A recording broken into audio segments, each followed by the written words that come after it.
For many nights now, my sleep has been disturbed by dreams that feel far too vivid to be dismissed as mere imagination. At first, I believed them to be fragments of restless thought, but the dreams continued, and with each passing night, they grew clearer.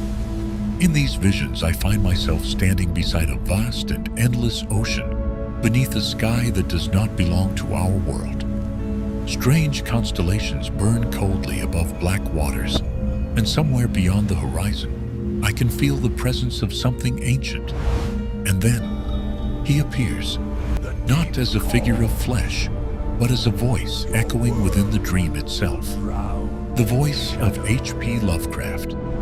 He does not speak as a man speaks.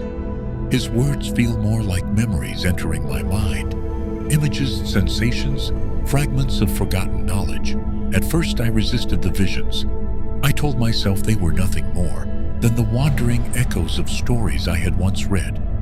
But the dreams persisted, and soon I began to understand that Lovecraft was not merely telling a story. He was trying to show me something. In the dream, the ocean grows restless. The waves begin to rise beneath a sky heavy with storm clouds. I feel the wind against my face, carrying the distant sound of thunder.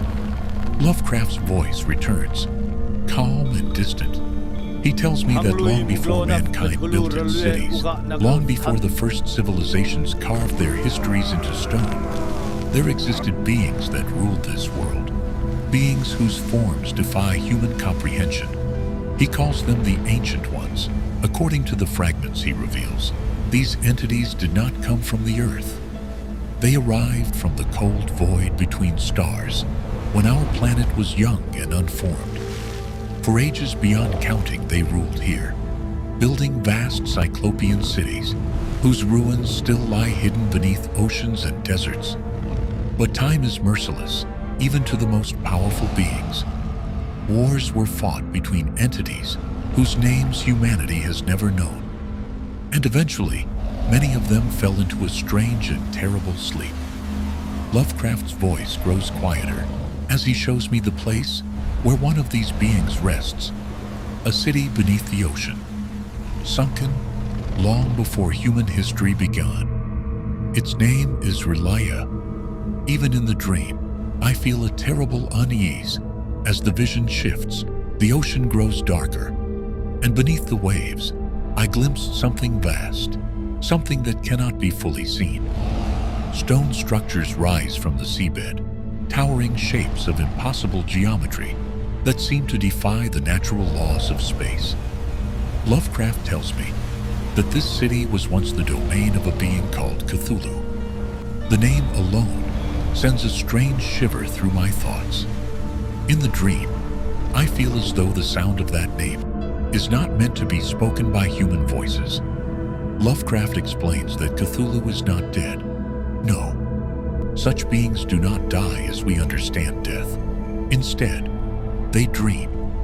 Deep beneath the crushing pressure of the ocean floor, the great dreamer lies within the sunken city of Relaya, waiting. Lovecraft tells me that from time to time, the stars shift into certain alignments, and when those alignments occur, the barriers between worlds weaken. In those moments, the sleeping mind of Cthulhu reaches outward, touching the dreams of sensitive minds across the planet. Artists, poets, madmen, and sometimes people like me. Through these dreams, fragments of the ancient city begin to surface in human memory. Strange carvings appear in forgotten temples. Cults begin to form in distant lands, all of them worshiping something they do not truly understand. In the dream, the storm grows stronger. The ocean begins to churn violently, as if something enormous beneath the surface has begun to move. Lovecraft's voice grows distant now, almost like an echo fading into darkness. He tells me that humanity has only glimpsed the faintest shadow of what truly lies beneath the ocean. The cults, the ancient symbols, the stories whispered in forbidden texts, they are only fragments of a truth far too vast for the human mind. Then the final image appears before me. For a brief moment, the black surface of the ocean splits open beneath a violent storm, and from the depths, something enormous begins to rise. A shape with vast wings, a monstrous head crowned with writhing tentacles, eyes burning with a terrible ancient awareness. Even in the dream, I feel the overwhelming certainty that this being is older than the human race, older than our gods, older than the continents themselves. Lovecraft's voice returns one final time. He tells me that the world has forgotten these things, but forgetting does not make them unreal.